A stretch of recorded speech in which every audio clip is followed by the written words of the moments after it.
Pair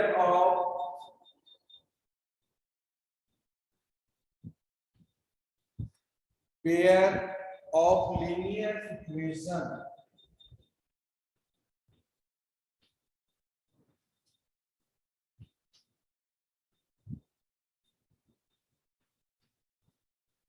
pair of linear equations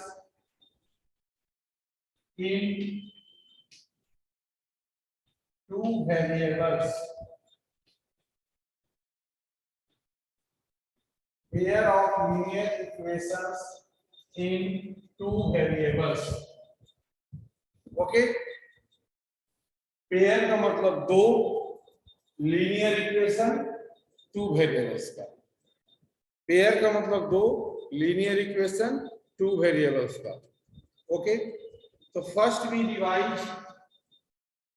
linear equation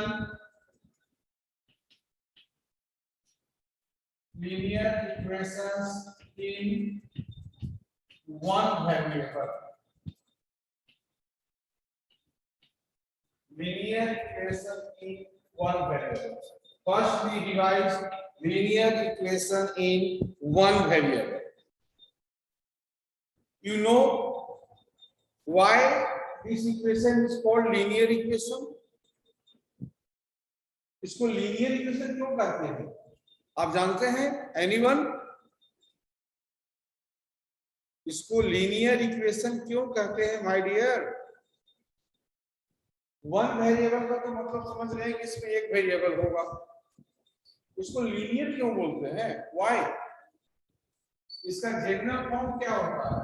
इसका general form होता है ax plus b equal to 0, a not equal to 0 and a and b real numbers. कोई भी बताइए chat box में इसको linear क्यों बोलते हैं? ये जनरल फॉर्म होता है, आप पढ़े होंगे इसको बहुत बार। इसको लीनियर क्यों बोलते हैं? इसका जो सॉल्यूशन होता है वो होता है यूनिक सॉल्यूशन। इसका ग्राफ अगर ड्रॉ कीजिएगा तो पॉइंट होगा।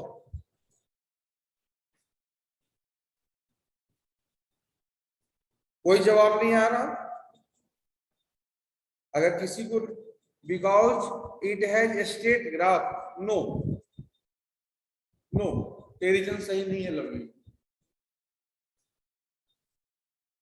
और जहां तक हमको याद है कि 9 भी हम खुद पढ़ाए हैं, तो अगर हम वहां लीनियर इक्वेशन पढ़ाए हैं तो हम वहां बताएं जरूर होंगे, आप पढ़े या ना पढ़े। लीनियर इक्वेशन इसलिए कहते हैं कि इसके वेरिएबल का पावर 1 होता है।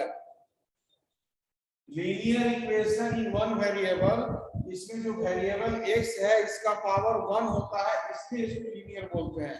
अगर पावर 2 होता तो उसको हम लोग क्वाड्रेटिक इक्वेशन बोलते हैं, पावर 3 होता तो उसको हम लोग क्यूबिक इक्वेशन बोलते हैं।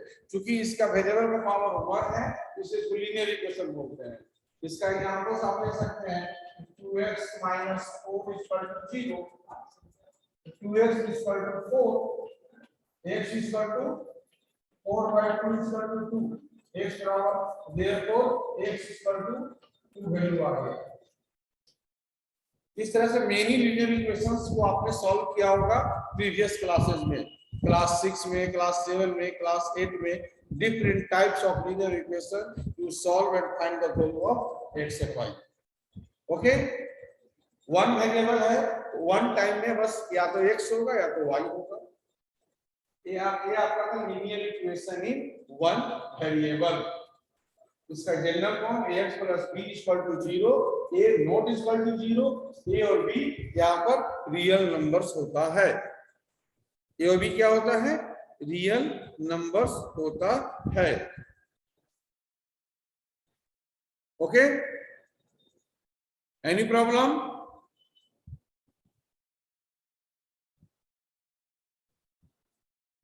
कोई दिक्कत है तो बोलो। No, then we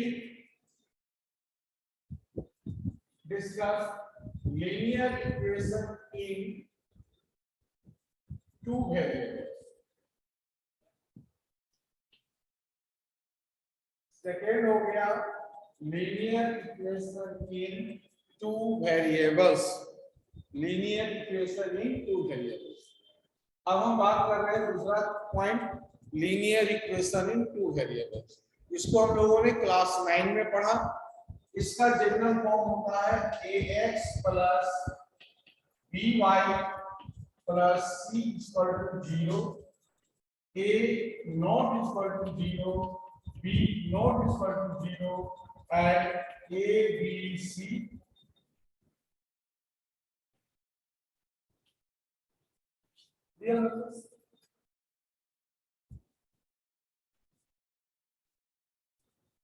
ax plus by plus c equal to 0 नहीं होगा। ax plus by plus c equal to 0, a not equal to 0, b not equal to 0 and a b c real numbers. और इसका जो solution हम पढ़े थे वो पढ़े थे infinitely many solution, और इसका ग्राफ जो पढ़े थे वो स्ट्रेट लाइन होता था।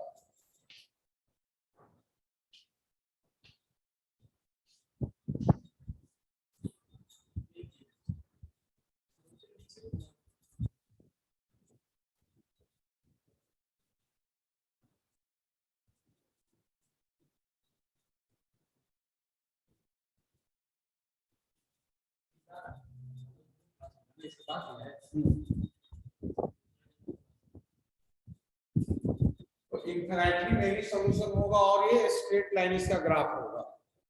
ओके, अब इनफिनिटली मेनी सॉल्यूशन ये 9 में पढ़े हैं, ग्राफ इसका स्ट्रेट लाइन होगा। अब ये अलग मैटर है, डिफरेंट मैटर है कि वो स्ट्रेट लाइन कहां से पास करेगा। The straight line passing through origin parallel to x axis, parallel to y axis and intercept x and y axis. ये डिफरेंट मैटर है, लेकिन वो ग्राफ होगा वो स्ट्रेट लाइन। लीनियर इक्वेशन का ग्राफ है टू वेरिएबल का, तो वो होगा स्ट्रेट लाइन। इसको आप याद रखिए। वन वेरिएबल से जो हम लोग 9 क्लास में पढ़े थे इनफिनिटली मेनी सॉल्यूशन होता है। तो ये जो दो बताए आपको हम, linear equation in one variable और linear equation in two variables, ये आपको हम दूसरे जगह से लीनियर इक्वेशन तक लाने के लिए बताए, प्रीवियस नॉलेज को कंफर्म करने के लिए बताए। आपका माइंड कहीं और है तो वहां से हम लीनियर इक्वेशन तक पहुंचने के लिए कि लीनियर इक्वेशन जो हम बताने जा रहे हैं वो आप तक डिलीवर हो जाए, वहां तक पहुंचने के लिए हमने इस दोनों को बताया, जिससे कि आपको लगे कि हाँ लीनियर इक्वेशन तो हमने लगातार 6 में 7 में 8 में 9 में लगातार पढ़ते आए। ये बहुत बड़ी चीज नहीं है। It is clear? कोई डाउट है तो पूछ लीजिए थ्रू चैट बॉक्स। अगर कोई डाउट है तो चैट बॉक्स के थ्रू पूछ लीजिए, बॉयज एंड गर्ल्स। कोई डाउट है तो चैट बॉक्स के थ्रू पूछ लीजिए। No sir.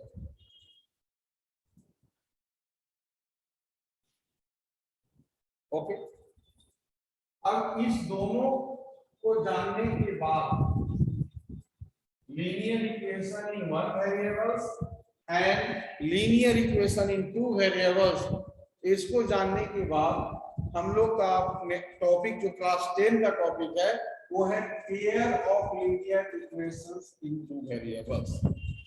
It means pair का मतलब दो। इसका मतलब हमारे पास अब एक साथ दो लीनियर इक्वेशन होगा टू वेरिएबल का। पेयर का मतलब होता है दो, टू। इट मींस हमारे पास linear equation in two variables का दो इक्वेशन होगा, और उसके बारे में हमको बात करना है। तो फर्स्ट इक्वेशन हो जाएगा a1x plus b1y plus c1 equal to 0 and second equation a2x plus b2y plus c2 equal to 0। ये दो है pair of linear equation.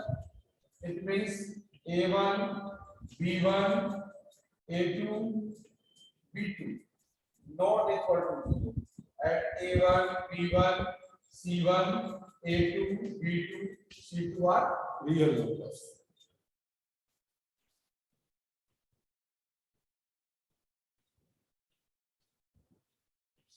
Real numbers.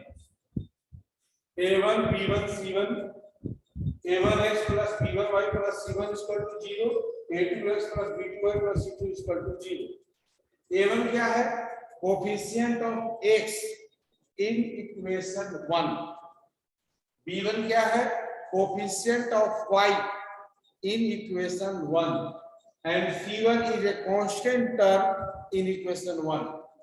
A2 coefficient of x in equation 2, B2 coefficient of y in equation 2 and C2 constant terms in equation 2. अब बात करते हैं solution. जब equation होता है तो सॉल्यूशन होता है. सॉल्यूशंस में हम लोग बात करते हैं first, if A1 by A2 not equal to B1 by B2. हमने A1 by A2 फाइंड किया, उसके बाद B1 by B2 फाइंड किया और दोनों अलग अलग आ गया. सपोज A1 by A2 आ गया 1 by 2 और B1 by B2 आ गया 5 by 2. दोनों अलग अलग आ गया. अलग अलग आ गया तो क्या हो गया? A1 by A2 not equal to B1 by B2 हो गया. जब नॉट इक्वल टू हो जाएगा तो हम आगे नहीं देखेंगे कि क्या होगा. A1 by A2 और B1 by B2 अगर फाइंड कीजिएगा तो दो ही बात हो सकता है ना, कि A1 by A2 इक्वल हो जाए B1 by B2 के, या A1 by A2 B1 by B2 के इक्वल नहीं हो. जब इक्वल नहीं होता है A1 by A2 not equal to B1 by B2, तब हम बोलते हैं इस इक्वेशन का जो सॉल्यूशन होगा वो होगा यूनिक सॉल्यूशन. क्या होगा? Unique solution. A1 by A2 not equal to B1 by B2, it means unique solution होगा. फर्स्ट थिंग क्या होगा? यूनिक सॉल्यूशन होगा. सेकंड थिंग, इसका जो ग्राफ ड्रॉ कीजिएगा तो linear equation in two variable का ग्राफ होता है स्ट्रेट लाइन, और आपके पास दो इक्वेशन है लीनियर इक्वेशन का तो दो स्ट्रेट लाइन होगा. और इस दो स्ट्रेट लाइन का बारे में आप प्रॉपर्टी जानते हैं, या तो वो इंटरसेक्ट करेगा या तो वो इंटरसेक्ट नहीं करेगा. इंटरसेक्ट करेगा इट मींस वो इंटरसेक्टिंग लाइन है, और नहीं करेगा इसका मतलब कि वो नॉन इंटरसेक्टिंग लाइन है और वो पैरेलल लाइन है. तो यहाँ पर अगर यूनिक सॉल्यूशन होगा तो इसका ग्राफ इंटरसेक्टिंग लाइन होगा.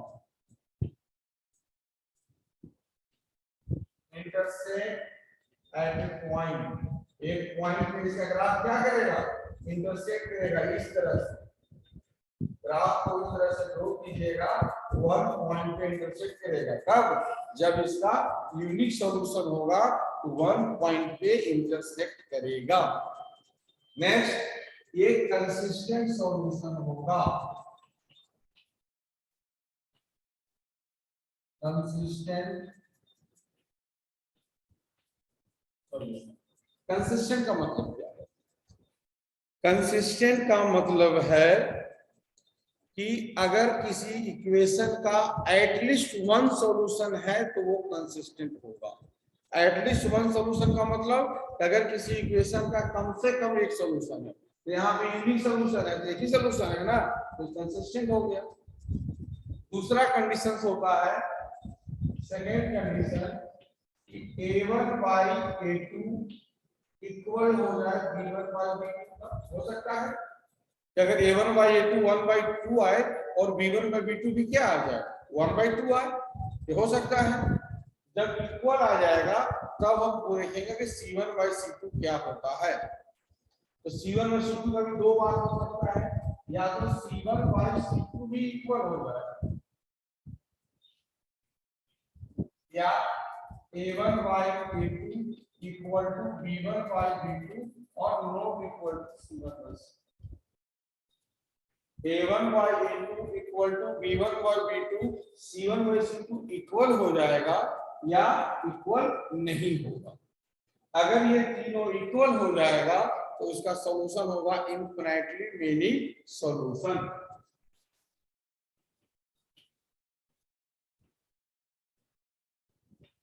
Infinitely many solution, infinitely many solution हो जाएगा। और इनफिनिटली मेनी सॉल्यूशन जब होता है तो इसका ग्राफ जो होता है वो क्या हो जाता है, कोइंसिडेंट लाइन हो जाता है।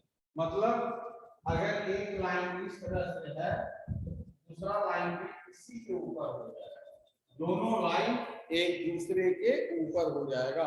मान लो एक लाइन है और दूसरा लाइन इसी के ऊपर हो जाएगा, कोइंसिडेंट लाइन बोलते हैं इसको, ये कोइंसिडेंट लाइन हो जाएगा।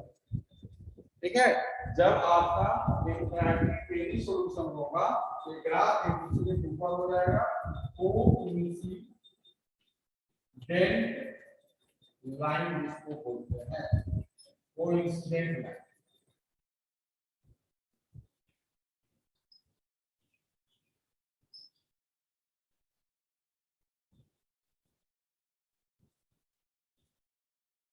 ठीक है, कोइंसिडेंट लाइन हो जाएगा। अब आते हैं कंसिस्टेंसी चेक करने के लिए।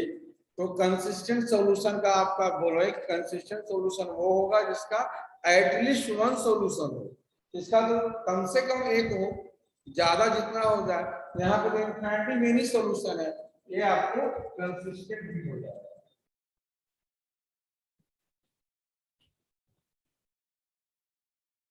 Consistent solution.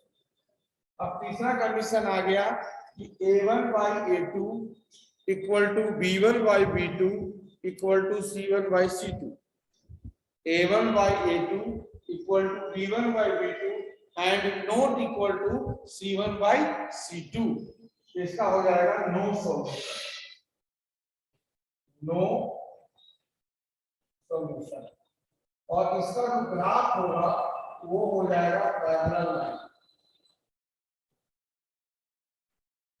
इसका जो ग्राफ होगा वो हो जाएगा पैरेलल लाइन, और पैरेलल लाइन ग्राफ हो जाएगा नो सॉल्यूशन, और ये हो जाएगा इनकंसिस्टेंट। ये क्या हो जाएगा, इनकंसिस्टेंट।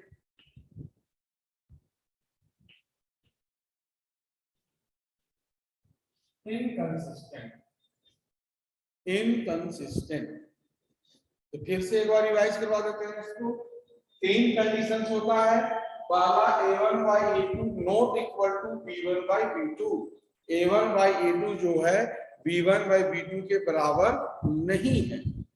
जब A1 by A2 B1 by B2 के बराबर नहीं है तो यूनिक सॉल्यूशन होगा, और इसका जो ग्राफ होगा इंटरसेक्ट एट ए पॉइंट इस तरह से होगा, और ये कंसिस्टेंट सॉल्यूशन होगा। दूसरा है A1 by A2 equal to B1 by B2 equal to C1 by C2। इसका होता है इनफिनिटी मेनी सॉल्यूशन, इसका कोइंसिडेंट लाइन होता है, और ये कंसिस्टेंट सॉल्यूशन होता है। नेक्स्ट है A1 by A2 equal to B1 by B2 not equal to C1 by C2। ये होता है नो सॉल्यूशन, और इसका ग्राफ जो होता है वो पैरेलल लाइन है, और कंसिस्टेंट होने के लिए कम से कम एक सॉल्यूशन जरूरी है, और जब नो सॉल्यूशन हो जाएगा तो कंसिस्टेंट नहीं होगा, हो जाएगा इनकंसिस्टेंट। तो क्या होगा, इनकंसिस्टेंट। तो ये हो गया नेचर ऑफ सॉल्यूशन। सॉल्यूशन का क्या स्थिति होगा, कैसे होगा, क्या होगा, नहीं होगा, इसको हम लोगों ने यहाँ पर देखा। Linear pair of linear equations in two variables में कैसे कैसे होगा उसको हम लोग यहाँ पे देखे। सारी बातें समझ में आ गई सबको?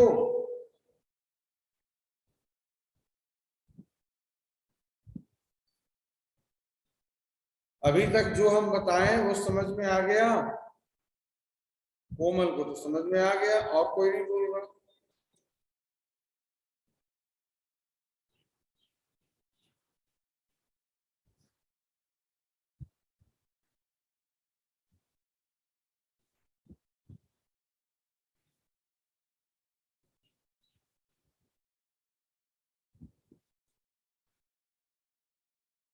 एक क्वेश्चन लेते हैं और उस कंडीशन को चेक करते हैं कि question 5x minus 4y plus 8, 5x minus 4y plus 8 equal to 0।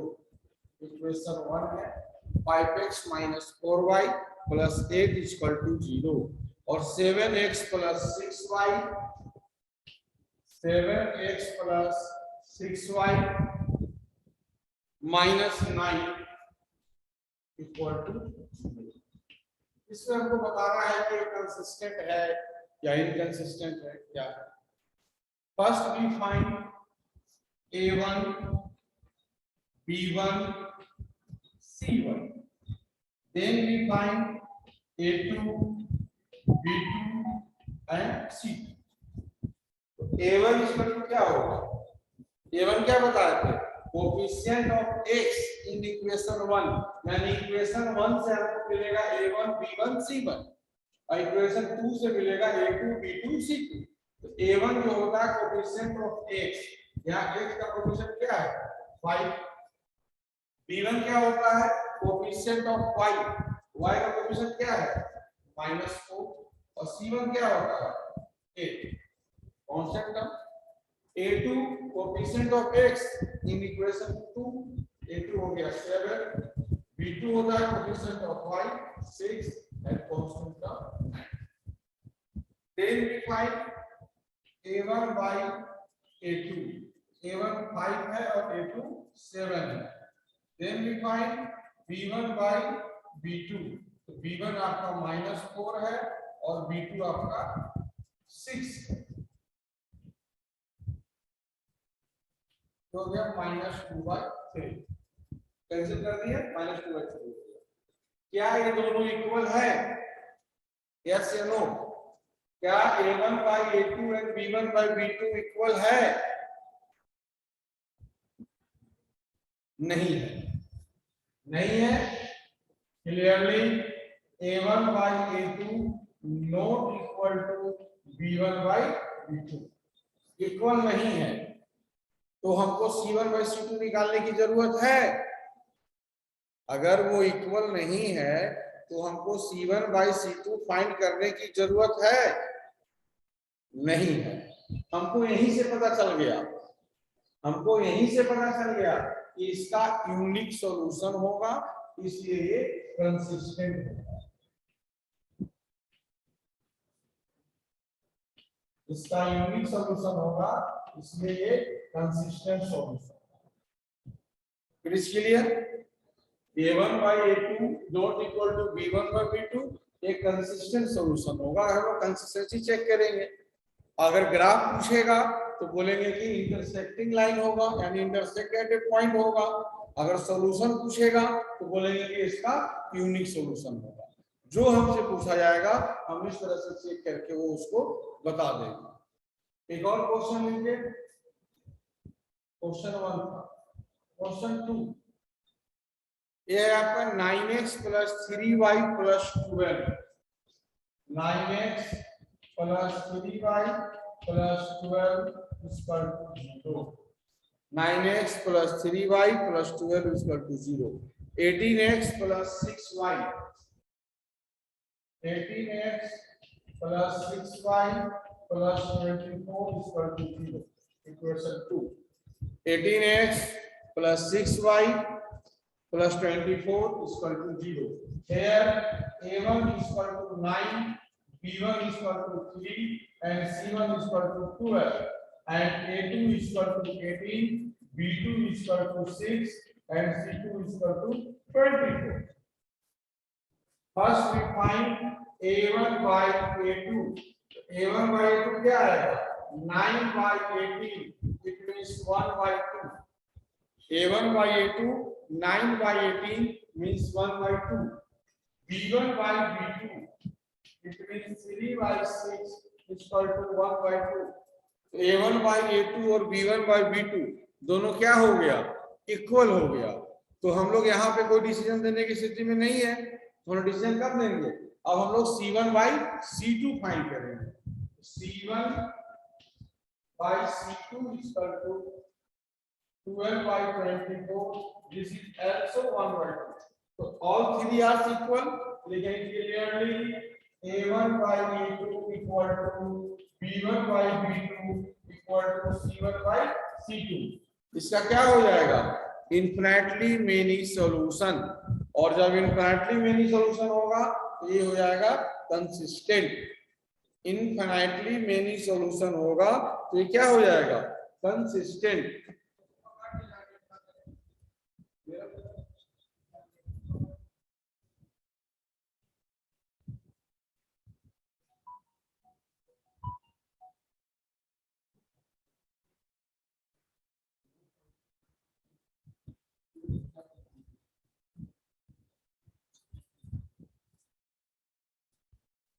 ठीक है, इस तरह से हम लोग चेक कर सकते हैं क्या है और क्या नहीं है।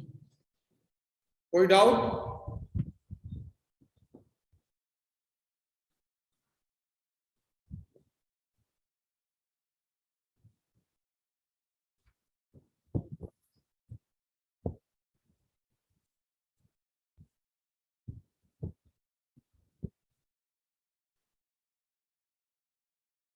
क्या है? x बराबर 2/3 एंड x बराबर -3 are the zeros of quadratic polynomial.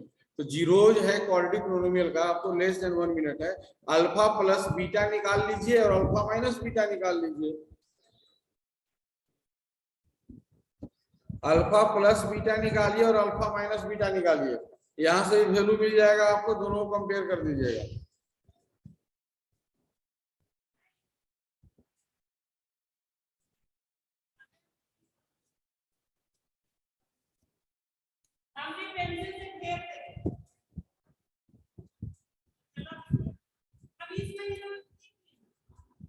Okay, चलिए आज जो हम आपको पढ़ाएं इसमें कोई प्रॉब्लम है तो पूछ लीजिए, अदरवाइज मीटिंग को हम लोग